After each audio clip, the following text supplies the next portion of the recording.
여러분들과 인사 나누겠습니다. 오늘은 성탄절이니까 이렇게 인사하겠습니다. 메리 크리스마스! 여러분, 오늘은 성탄절입니다. 제가 기도하면서도 그렇게 기도하며 말씀드린 것처럼 성탄절은 우리를 구원하시기 위하여 예수님께서 이 땅에 아기 예수님으로 오실 날이 성탄절입니다.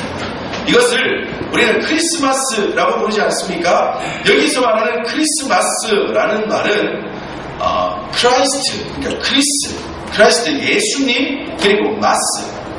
이것이 캐톨릭에서는 미사라는 말로 변형이 되었는데 우리는 예배라고 하지 않습니까?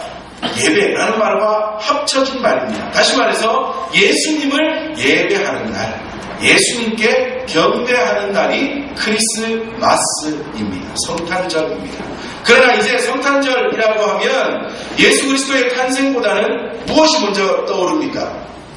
산타 할아버지. 아이들에게는 산타 할아버지. 저희 막내가 성탄절 전날 산타 할아버지는 없을 수도 있으니까 아빠라도 선물을 머리맡에 갖다 놔야 된다고 그렇게 외쳤건만 성탄절은 그날이 아니라는 걸 가르쳐주기 위해서 저는 선물을 갖다 주지 않았어요. 나중에 사준다고 그랬어요. 사람들이, 어린아이들은 크리스마스 하면 선물 받고 산타 할아버지가 오고 이런 것을 생각하고요. 그 다음에 가족들은 또 무엇에 또 온 힘을 다합니까? 우리나라도 요즘은 많이 하지만 특히 외국 같은 데 가보면 몇 날 며칠 전부터 트리 만들어내라고, 그죠?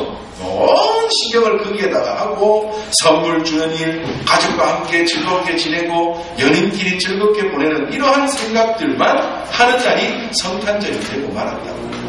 제가 며칠 전에 뉴스를 보았더니요, 너무 충격적인 뉴스를 봤어요. 성탄절에 젊은이들에게 성탄절에 어디서 제일 성탄절을 보내고 싶냐고 물어봤더니 세상의 절반 이상의 젊은이들이 모텔에서 성탄절을 보내고 싶대요. 이게 도대체 무슨 말인가 했더니 세상에 요즘은요 모텔이요 얼마나 좋아지는가 하면 우리 교회만한 방이 있답니다. 그래서 이것을 파티룸이라고 이야기한대요. 그래서 여기는 10명이고 20명이고 막 들어갈 수 있답니다. 그래서 젊은이들이 제일 선호하는 크리스마스 성탄절 전날 밤 파티는 그런 파티룸에서 파티하는 것이 제일 좋다고 그렇게 이야기를 한답니다. 참 요즘 성탄절의 의미가 점점 더욱 퇴색돼 가는 것 같습니다. 여러분 그거 아십니까? 미국에서는 기독교 반대자들이 모든 관공서 그리고 공립학교에 메리 크리스마스라는 말을 못 쓰도록 캠페인을 벌이고 있답니다. 그 대신에 어떤 말을 쓰느냐? 해피 홀리데이, 해피 홀리데이라는 말을 쓴답니다. 그냥 행복한 거룩한 날 이런 의미로 그냥 이날은 우리가 좋은 그냥 거룩하고 좋은 날이지 크리스마스 예수를 경배하는 날이라고 말하지 말자라고 미국에서는 그렇게 주장을 하고 그것이 수년간 이어져 오다 보니까 요즘은 그렇게 쓰지 않는 관공서들이 많이 있다고 합니다. 그래서 제가 어제 인터넷에 해피 홀리데이라고 쳐봤어요. 그랬더니 우리나라도 벌써 해피 홀리데이라는 말을 굉장히 많이 쓰고 있더라고요. 크리스마스 대신에 해피 홀리데이 파티, 해피 홀리데이 이벤트, 해피 홀리데이 나눔 운동 이런 식으로 쓰는 곳들이 많이 있더라고요. 이러한 것들은 점점 더 교회와 우리 그리스도인들의 영향력이 날로 줄어들고 있는 현실을 그대로 반영하는 장면입니다. 그러나 성탄절은 절대로 그냥 가족끼리, 친구들끼리, 이웃과 함께 카드나 나누고 선물을 나누며 그냥 따뜻한 사랑만 전한다고 지내는 날이 절대 아닙니다. 요즘 들어서는 교회도 그런 것 같아요. 교회들도 각종 단체 찾아가고 보육원이나 양로원 아니면 주변 어려운 사람들을 찾아서 성탄절이라고 무언가를 나누는 데에만 너무 혈안이 되어 있는 것 같습니다. 물론 이 나누는 건 나쁜 일이 아닙니다. 우리 교회가 해야 될 일이며 또한 우리 교회도 그렇지 않습니까? 하나님께서 주신 사명 중에 섬김의 사명이 있어 나누는 일에 열심을 다하고 있지만 성탄절의 의미가 그저 나누는 데에만 그저 따뜻하게 사랑을 나누고 무언가를 나누고 하는 데에만 국한되어서는 안 된다는 것입니다. 자꾸만 그렇게 하다 보니 성탄절의 진짜 의미가 점점 더 퇴색해 가고 있다는 것입니다. 우리 예수님께서 탄생하신 근본적인 목적은 온 인류를 죄사함의 은총을 주시려고 우리를 구원하시기 위하여 십자가에 죽기 위하여 이 땅에 오신 것이다.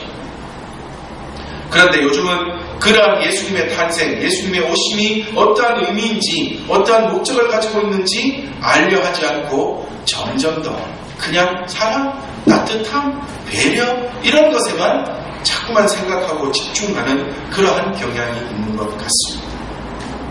그래서 오늘은 우리가 성탄절이 어떠한 의미인지, 그리고 예수님께서 이 땅에 오신 목적, 이유가 무엇인지 다시 한번 기억하면서 성탄절의 참 의미를 깨달으며 사랑하고 나누고 섬기는 일은 당연히 해야겠지만 그 모든 일의 가장 근본이 되고 바탕이 되어야 할 예수님의 탄생의 의미를 다시 한번 기억함으로 성탄절을 다시 한번 깨닫고 또한 이 성탄절에 더욱더 하나님 앞에 온전히 영광을 올려드릴 수 있는 성도로 하나님 앞에 설 수 있는 그런 귀한 시간이 되시기를 바랍니다. 첫 번째로 그렇다면 예수님께서 이 땅에 오신 것이 진짜 사실인지 어떠한 것인지 우리가 먼저 함께 살펴보도록 하겠습니다. 여러분, 예수님이 이 땅에 오셨다는 것, 그리고 그 예수님이 하나님이셨다는 것, 그것을 우리는 믿습니다. 그죠? 우리는 믿어요. 그러나 예수님을 믿지 않는 그리스도인이 아닌 사람들은 이것을 잘 믿지 않습니다.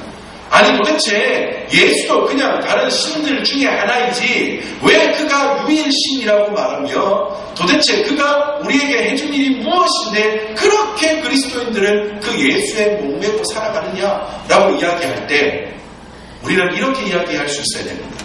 성경에서 이것을 예언해 보았다. 여러분, 이 세상에서 가장 많이 팔리는 책이 어떤 책인지 아십니까? 지난해에 우리나라에서 가장 많이 팔린 책은 뭐 해보았더니 어떤 할아버지에 관한 소설, 영화도 만들어진 어떤 책이 있답니다. 뭐 그런 책이 있다는데 전 세계적으로 가장 많이 팔린 책은 어떤 책이라고요?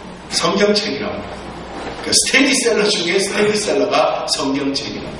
왜 그러면 성경책이 그렇게 많이 팔리고 전 세계에서 가장 많이 팔리는 책이 될까요? 물론 그것에 대해서 뭐 연구하고 생각하고 또 반대하는 사람들은 그 속에 나타난 이야기들이 가짜라는 것을 파헤치기 위하여 성경을 사기도 하겠지만 대부분의 사람들은 이 이야기, 성경이 진짜 사실이라는 것을 믿기 때문에 그리고 그 성경을 읽으며 은혜 받고 또한 그 성경대로 살기 위하여 성경책을 구입하는 거랍니다.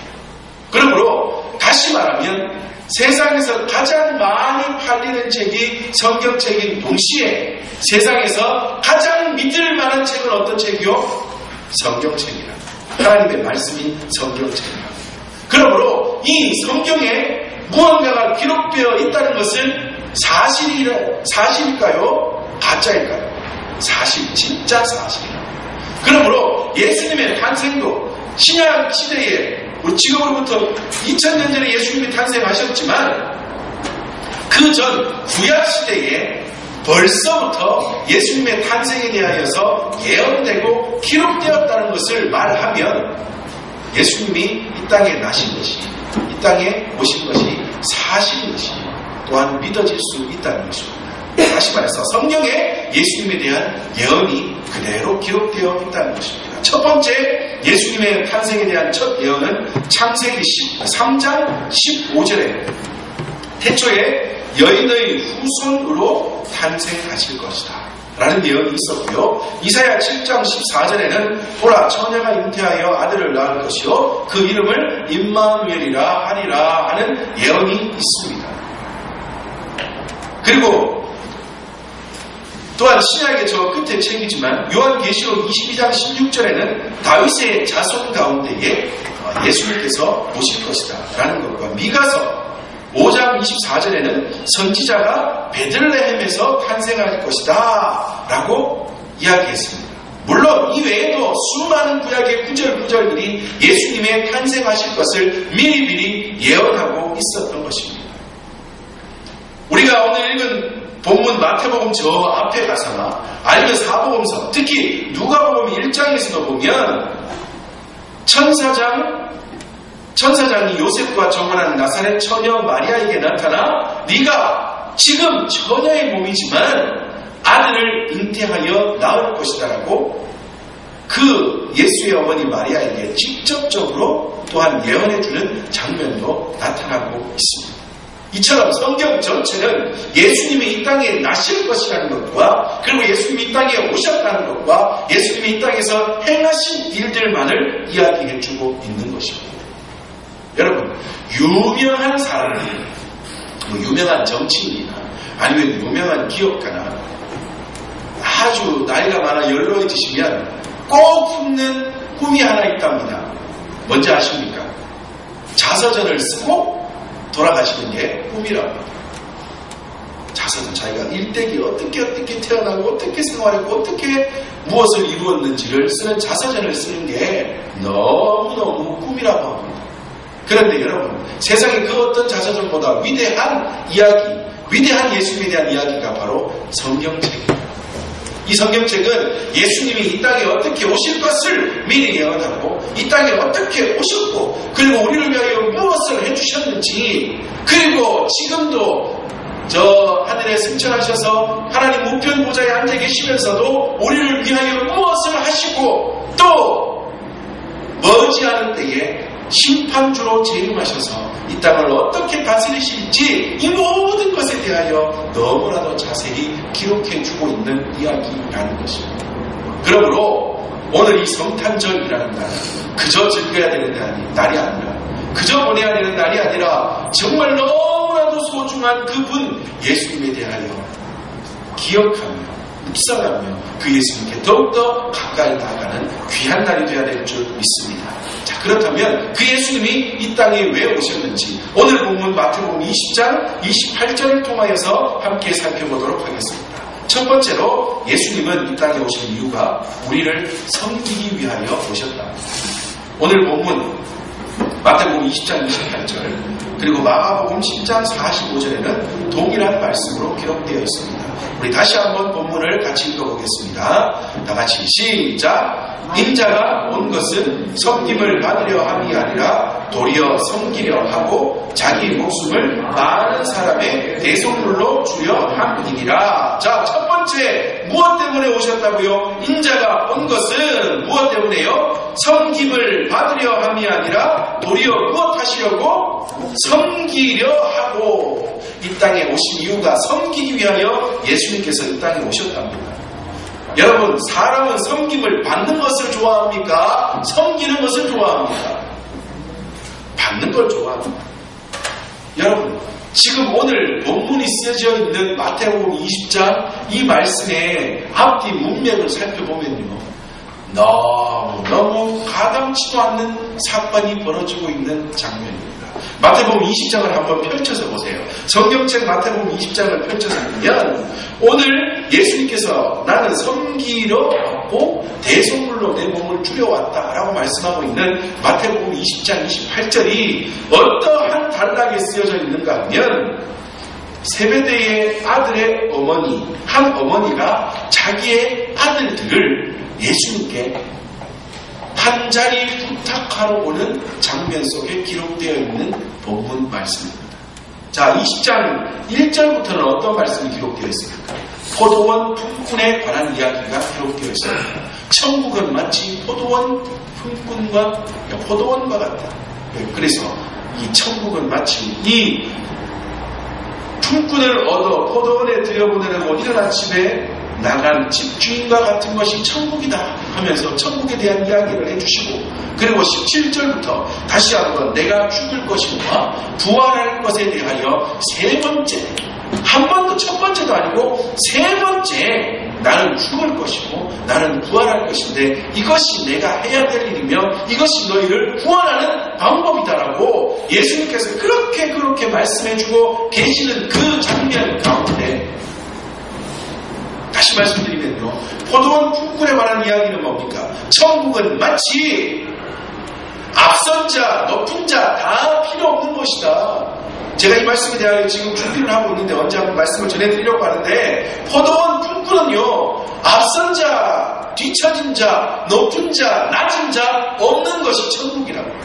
포도원 품꾼의 주인 하나님은 이 땅에 늦게 부르시든 먼저 부르시든 모두가 나의 자녀들이라고 보시는 사랑의 하나님, 놀라운 은혜의 하나님임을 마태복음 20장 1절에서 16절 포도원 품꾼에 관한 이야기를 통해서 말씀해 주고 있다.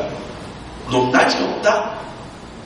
먼저 나중 없다. 모두가 같은 나의 자녀다. 라고 그렇게 하나님께서 말씀해 주시고 그 다음에 또 어떤 말씀해 주셨다고요?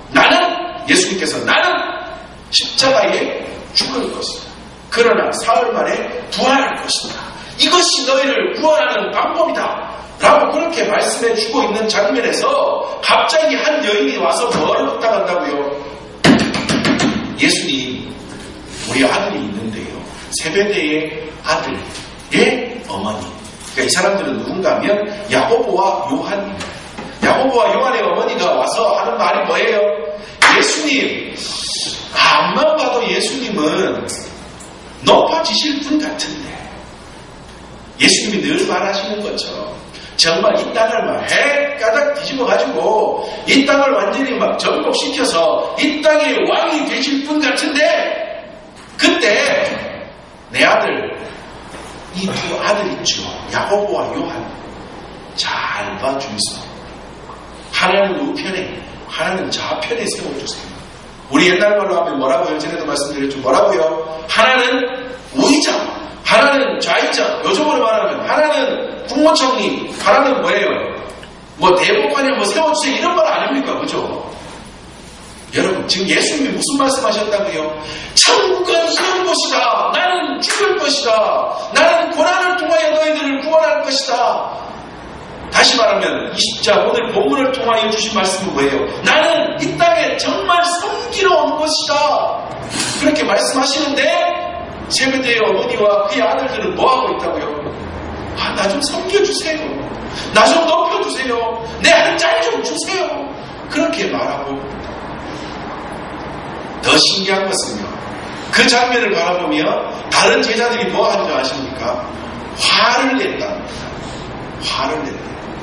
여기서 화를 냈다는 말은 아니 지금 뭔 소리 합니까? 우리 예수님이 가실 길이 어떤 길인데 어디 여기 와서 지금 분위기가 어떤 분위기인데 그런 말씀하십니까? 라고 화를 내는 게 아니에요. 다른 제자들이 화내는 이유는 뭐라고요? 야, 네가 우의정하고 네가 좌의정하고 나는 뭔데?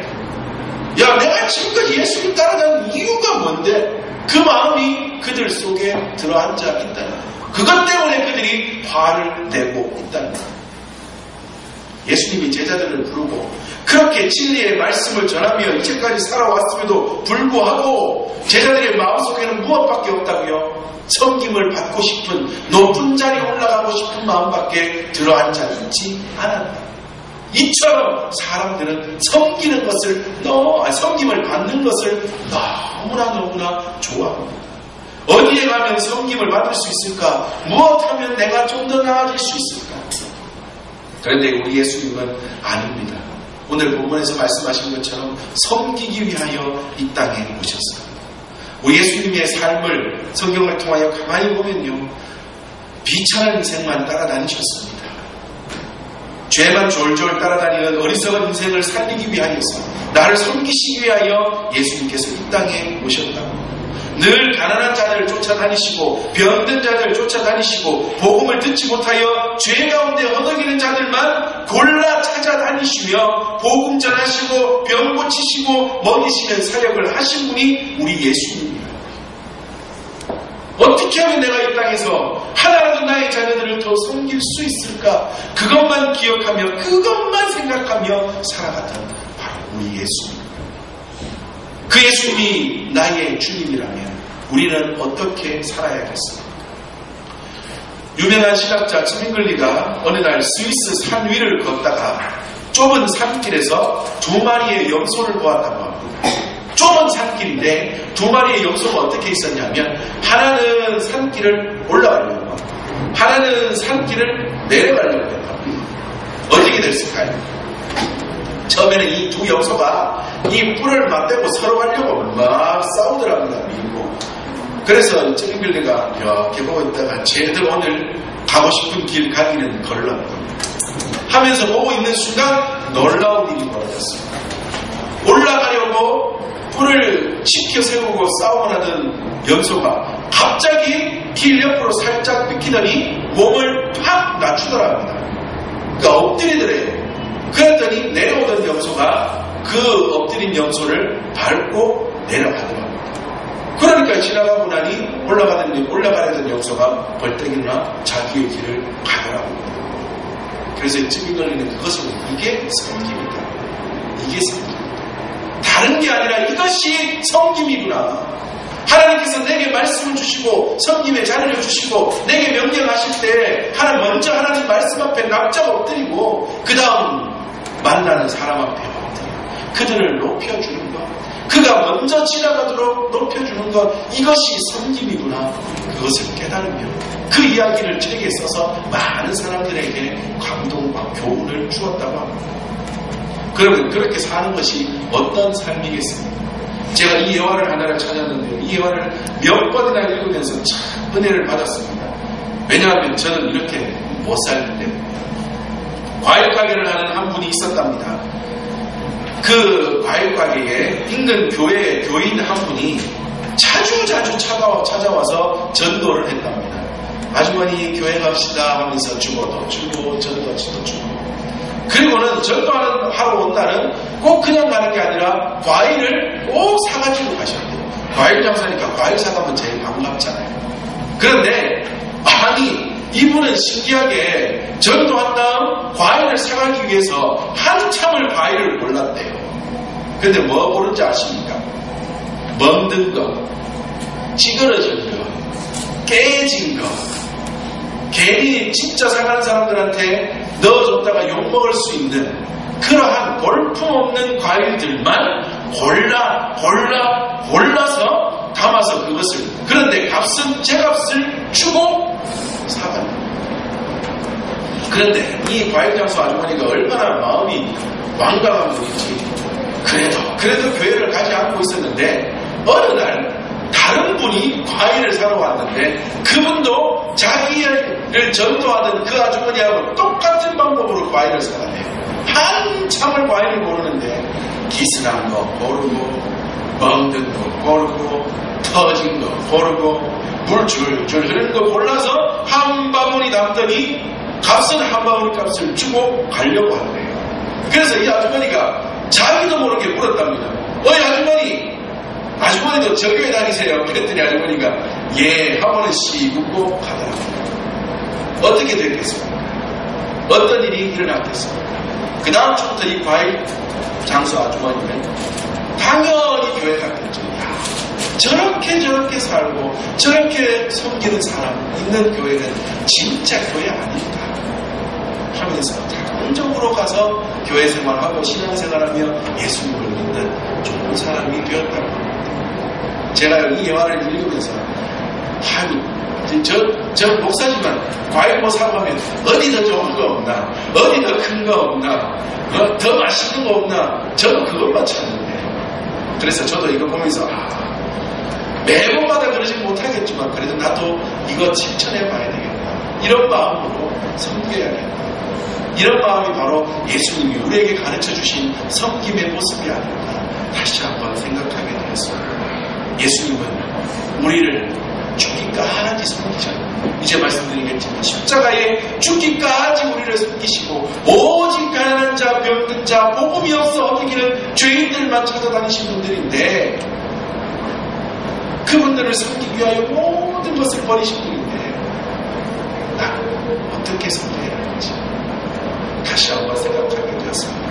이 시간 함께 예배하는 우리 모든 믿음의 식구들이 예수님께서 이 땅에 오신 이유가 섬기기 위하여 오셨다는 것을 기억하며 함께 섬기는 귀한 삶을 살아 그렇게 하여 하나님의 큰 기쁨이 되는 저와 우리 모든 믿음의 식구들 되시기를 주님의 이름으로 축복합니다. 두 번째로 예수님이 이 땅에 오신 이유는 섬김 중에 가장 귀한 섬김, 십자가에 자기의 몸을 죽게 하시기 위하여 이 땅에 오셨습니다.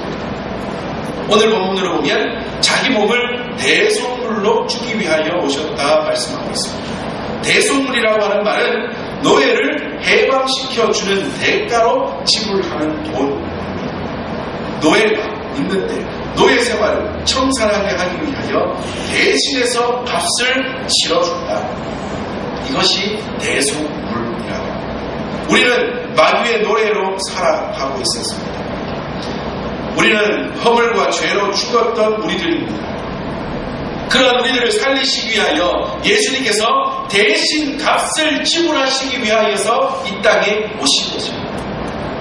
우리 스스로는 죄에서 벗어날 수 없기에, 우리 스스로는 하나님과의 관계를 깨어버리고 멀리 떠나버리게 한 죄를 해결할 수 없기에, 그래서 여전히 죄 가운데 죄의 노예로 허덕이며 살아가는 우리들이기에 대신 값을 지불하여 우리를 그 죄의 노예에서 구하시기 위하여 예수님께서 이 땅에 사람의 몸을 입고 오셨다.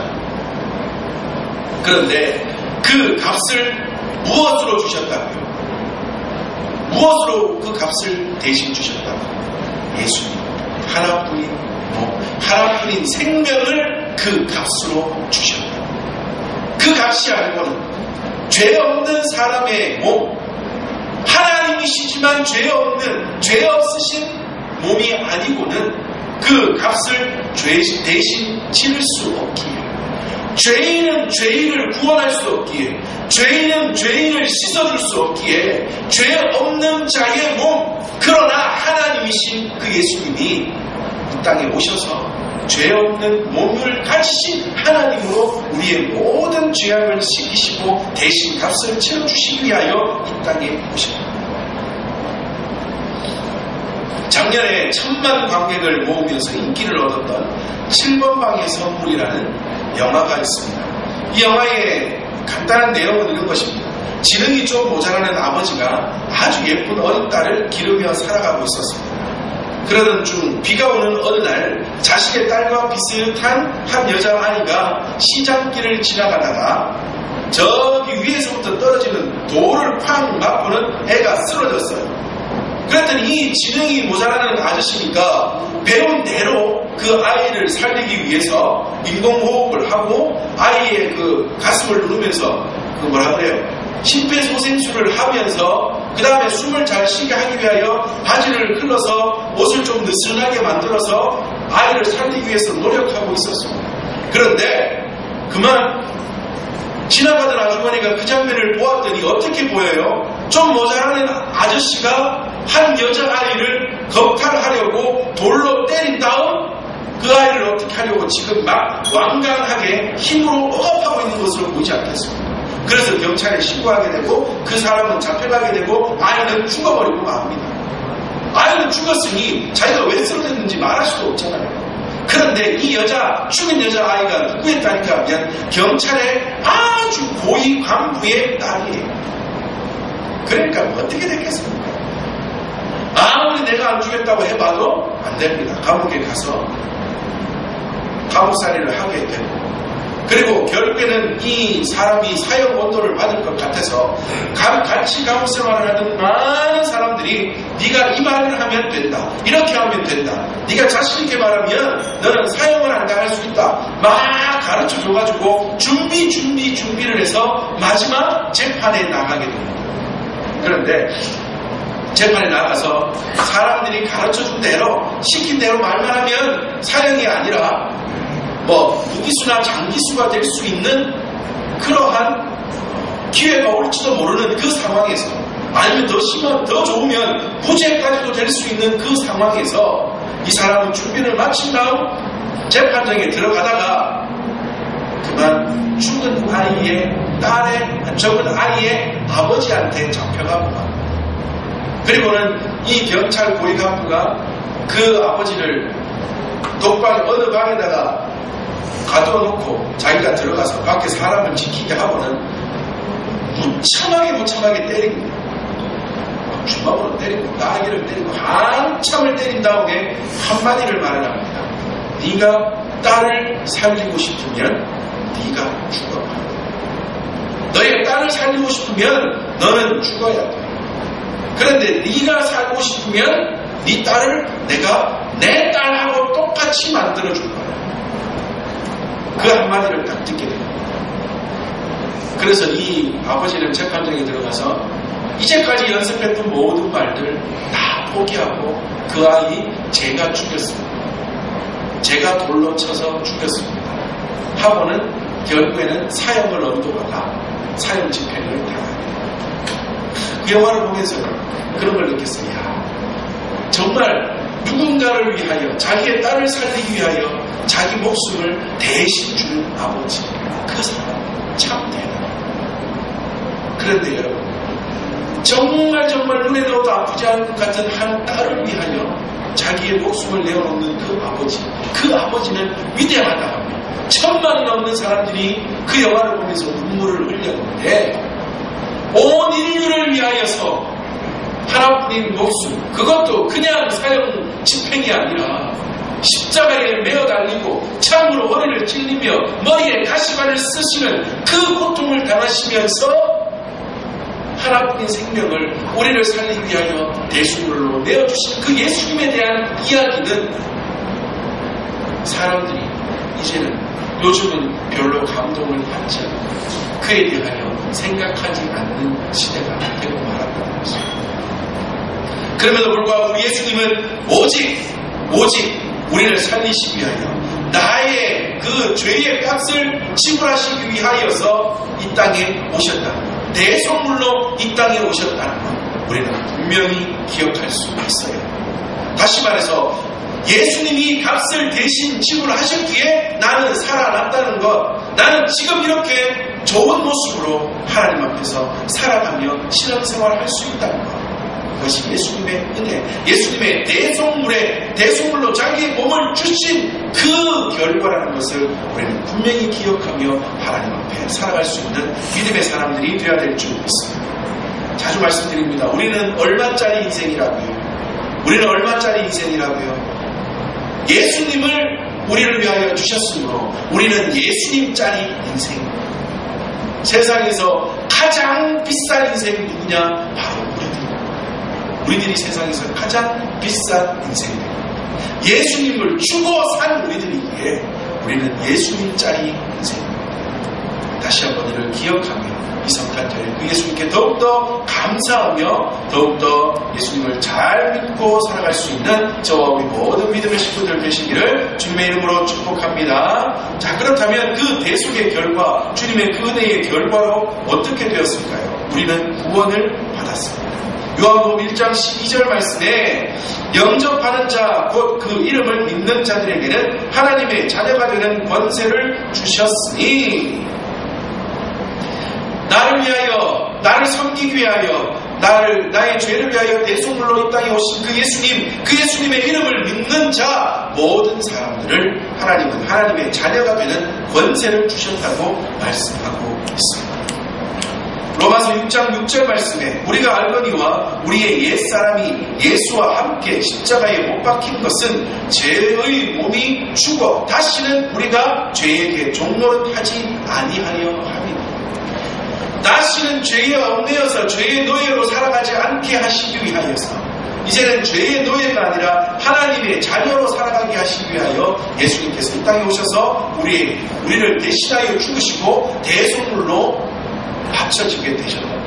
그렇게 하여 우리는 이제 더 이상 죄의 사람으로 살아갈 필요가 없으며 그 예수님의 이름을 믿음으로 하나님의 자녀가 되는 권세를 얻어 이 땅에서 승리하는 삶을 살아갈 수 있게 되었다는 것입니다.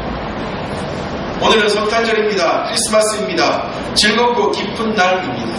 그러나 왜 즐겁고 기쁜지, 왜 행복한지 다시 한번 생각하는 귀한 날이 되시기를 바랍니다. 나를 위하여 이 땅에 오신 예수님, 나를 구원하신 그 예수님께 감사하며 그 예수님을 더욱더 깊이 기억하며 그 예수님을 날마다 묵상하며 날마다 구원의 감격 속에 살아갈 수 있는 저와 우리 모든 믿음의 식구들 되시기를 바랍니다. 예수님은 이 땅에 섬기러 오신 것입니다. 예수님은 이 땅에 대속물로 자기의 몸을 주기 위하여, 그렇다면 우리를 구원하시기 위하여 이 땅에 오신 것입니다. 예수님을 다시 한번 기억하며 예수님으로 인한 기쁨을 누리며 감사를 누리며 행복한 그러한 귀한 성탄절 되시기를 주님의 이름으로